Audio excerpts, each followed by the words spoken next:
BCD Studio. How to thread sewing machine, the top part. And this is a standard roll of thread, spool of thread that I have. Put it around or on top of that spool holder. Guide it through the first thread guide, which is usually just a L-shaped type of hook. Then we're going to move to the front face of the machine where we can see the uptake cut out.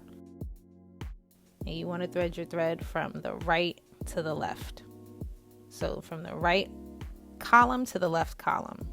And then once you get on the left side, you want to wrap your thread around this metal uptake that's kind of visible through the hole of the machine from the right to the left. You want to make sure you thoroughly put it through.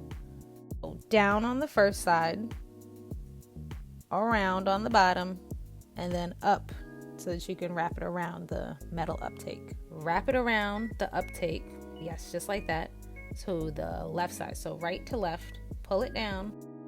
Now we're on to threading it through the needle part. But before you do that, you have to cut the thread like a 45-degree angle will definitely help you. Then we're gonna guide our thread through the last thread guide before we push it through the needle. We're gonna push the thread through this needle. You can do it with your fingers if you can, like me. I have really small child hands. Or you could use the handy dandy tweezers that I mentioned in our tools video. Tweezers, most people use tweezers. It's pretty easy.